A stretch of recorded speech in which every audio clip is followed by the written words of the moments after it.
Hello everyone, my name is Ramandeep Kaur, currently working as assistant professor and my qualification are BCom, MCom, postgraduate diploma in financial services, two-time UGC net qualified and currently pursuing B.Ed also. So कल हमने topic खत्म किया था aggregates of national income. इसके अंदर मैंने आपको ये समझाया था एग्रीगेट 8 कैटेगरी में बढ़ते हैं। वो 4 किस्में होते हैं डोमेस्टिक के अंदर, 4 किस्में होते हैं नेशनल के अंदर। तो आज हम सबसे पहले डिस्कस करेंगे gross domestic product at market price. तो जीडीपी हम सबसे पहले डिस्कस करेंगे। जीडीपी एट एमपी का मतलब क्या होता है? जितनी भी टोटल गुड्स एंड सर्विसेज मैंने प्रोड्यूस की है हमारी कंट्री की डोमेस्टिक टेरिटरी के अंदर रह के, उसको क्या बोला जाता है? Gross domestic product at market price. Clear है पहली टर्म। दूसरी टर्म क्या है? NDP at FC. NDP at FC का मतलब क्या होता है? डोमेस्टिक इनकम होता है।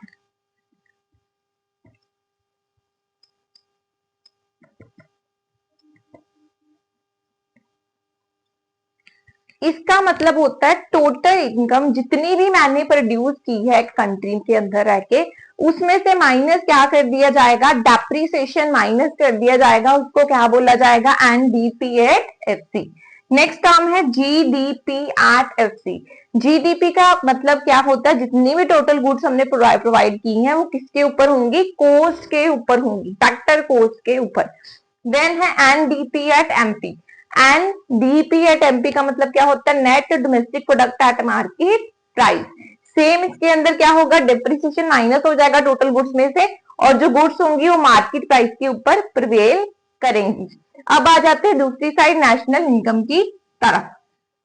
इसके अंदर पहला क्या है? Gross national product at market price.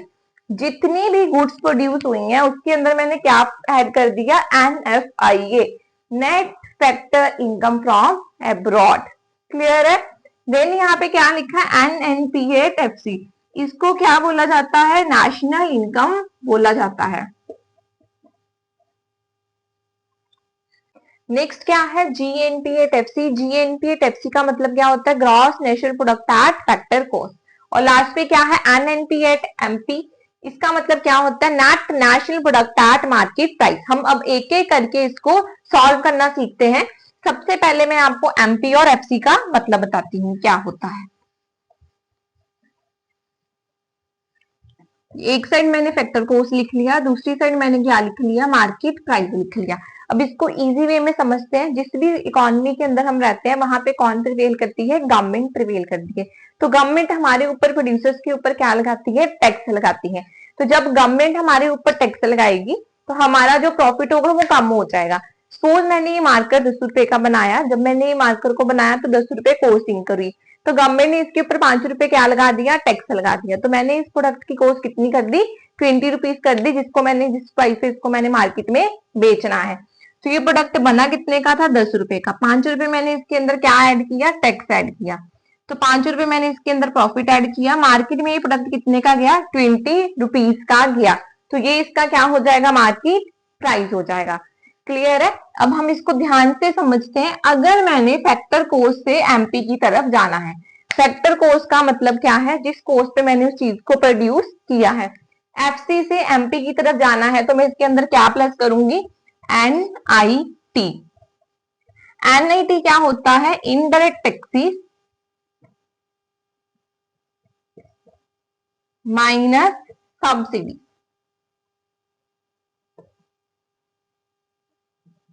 अगर मैंने एमपी से एफसी की तरफ जाना है, मार्केट प्राइस से मार्क फैक्टर कोस्ट की तरफ जाना है, तो माइनस क्या होंगे यहाँ पे?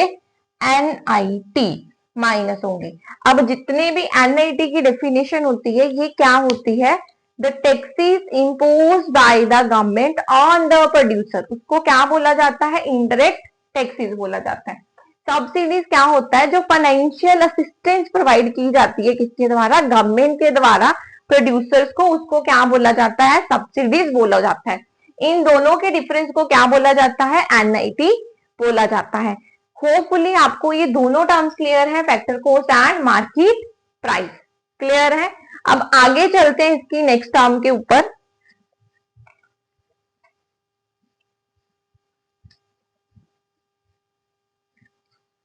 सपोज मैंने यहाँ पे क्या लिखा, GDP एट MP, दूसरी साइड लिखा मैंने NDP एट MP।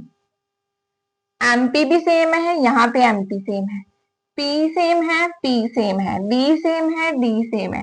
तो मैंने ग्रॉस से कहाँ जाना है, नेट की तरफ जाना है, मतलब ग्रॉस से नेट की तरफ जाएंगे तो माइनस क्या करेंगे, डेप्रीसिएशन।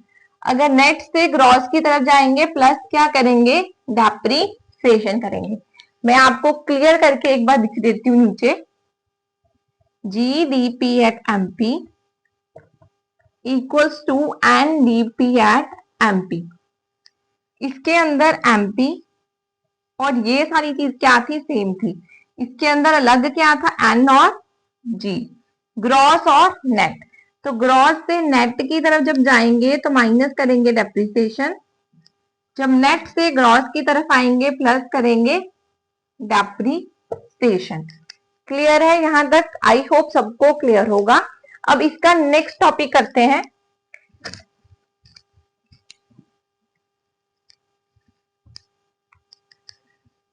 यहां पे मैंने लिखा GDP एट MP, देन मैंने लिखा NNP at MP। MP same है, P सेम है, N सेम है, MP सेम है, P सेम है, G सेम है, मतलब G की जगह पे N लिख लो। नेट है, नेट है, D है डोमेस्टिक, यहाँ पे क्या है, नेशनल। तो अब डोमेस्टिक से मैंने किसकी तरफ जाना है, नेशनल की तरफ जाना है। नेशनल का मतलब इंपोर्ट एक्सपोर्ट भी इंक्लूड होंगे, मतलब जब मैंने डोमेस्टिक से नेशनल की तरफ जाना है तब मैंने इसमें net factor income from abroad क्या करने हैं, प्लस करने हैं। जब नेशनल से डोमेस्टिक की तरफ आना है तो माइनस करने हैं NFIA, net factor income from abroad. मैं यहां पे लिख देती हूं,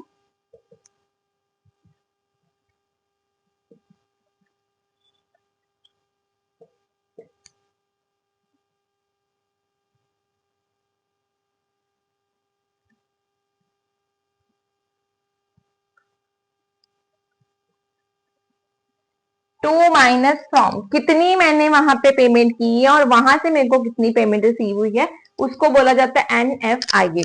होपफुली आपको FC से MP कन्वर्ट करने आ गया, ग्रॉस से आपको नेट कन्वर्ट करने आ गया, नेशनल से आपको डोमेस्टिक कन्वर्ट करने आ गया।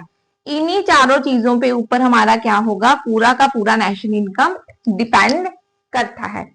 अब मैं आपको एक तरीके से समझाती हूँ क्वेश्चन के थ्रू।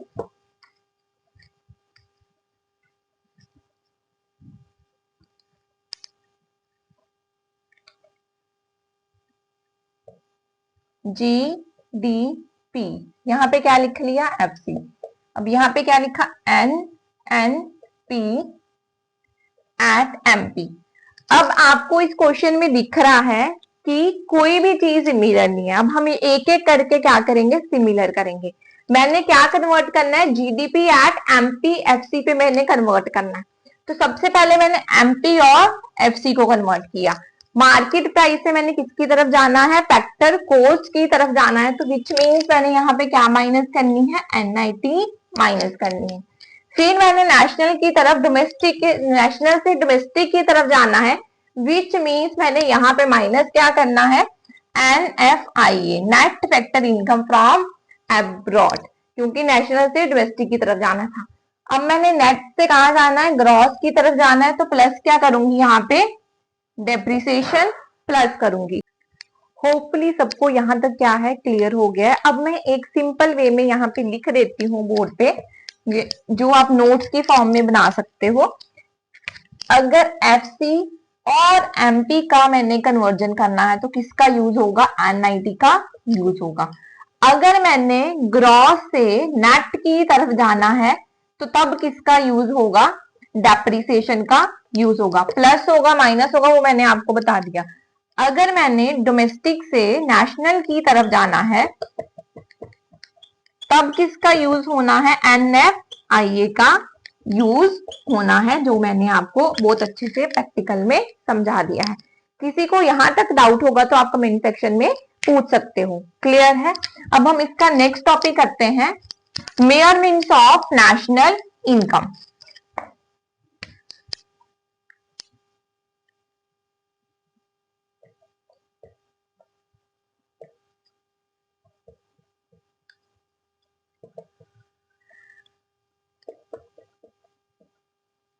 नेशनल इनकम को हम 3 तरह से कैलकुलेट करते हैं।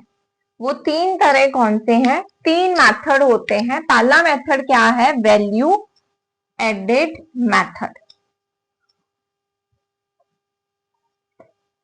इस मेथड को प्रोडक्ट मेथड भी बोला जाता है, आउटपुट मेथड भी बोला जाता है।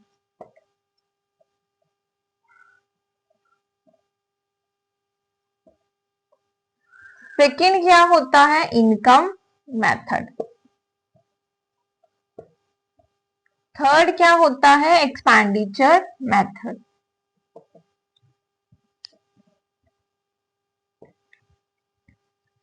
जैसे मैंने आपको समझाया था सर्कुलर फ्लो ऑफ इनकम के अंदर कि जितनी भी मैंने इनकम जनरेट की है या जितनी भी मैंने गुड्स एंड सर्विसेज प्रोड्यूस की है, वो सारी की सारी कहाँ सर्कुलेट करेंगी? इकोनॉमी के अंदर सर्कुलेट करेंगी। जितनी मैं प्रोडक्शन करूंगी उतनी मेरे को इनकम होगी, उतना ही मैं क्या कर दूंगी? स्पेंड कर दूंगी, एक्सपेंडिचर कर दूंगी। तो इसलिए नेशनल इनकम को कैलकुलेट करने के लिए 3 मेथड है। पहला क्या है? Value added method. Value added method का मतलब कितनी मैंने प्रोडक्शन की है। ये मेथड प्रोडक्शन के ऊपर बेस करता है। ये मेथड किसके ऊपर बेस करता है? इनकम के ऊपर बेस करता है। कितनी मैंने इनकम अराइज की है in form of factor income from circular flow of income. यहाँ पे क्या है? Expenditure method. कितना मैंने इनकम रिसीव किया और कितना मैंने वहां पे खर्च कर दिया, उसको क्या बोला जाता है? Expenditure method. इन तीनों मेथड से जो हमारा आंसर आएगा वो सेम आएगा। सेम क्यों आएगा? क्योंकि जितनी मैंने प्रोडक्शन की है वो प्रोडक्शन कहां से की थी? मैंने जो मैंने फैक्टर सर्विसेज रेंडर की थी, वही फैक्टर सर्विसेज के इन फॉर्म में मेरे को क्या मिलगी? Factor income मिलगी। वही सारी इनकम मैंने कहा स्पेंड कर दी? आगे गुड्स एंड सर्विसेज को खरीदने पे स्पेंड कर दी एक्सपेंडिचर फॉर्म के अंदर। तो पैसा तो वही था, वही पैसा सारी इकोनॉमी में सर्कुलेट हुआ है, वही गुड्स एंड सर्विसेज सर्कुलेट हुई है। इसलिए तीनों मेथड से मेरा आंसर क्या आएगा? सेम आएगा। कल हम इसका पहला मेथड डिस्कस करेंगे, वैल्यू एडेड मेथड। होपफुली आज की वीडियो आपके लिए बहुत ज्यादा बेनिफिशियल होगी एग्जाम के पॉइंट ऑफ व्यू से। Thank you, have a nice day, thank you for your time. Again kindly comment, share and subscribe my channel commerce edition 07। यही मेरा टेलीग्राम चैनल है। आप टेलीग्राम चैनल को सब्सक्राइब कर सकते हो, ज्वाइन कर सकते हो। ज्वाइन करोगे तो आपको हैंड रिटन नोट्स मिलेंगे। अगर वहां पे 15 सब्सक्राइबर्स आते हैं तभी आपको हैंड रिटन नोट्स मिलेंगे।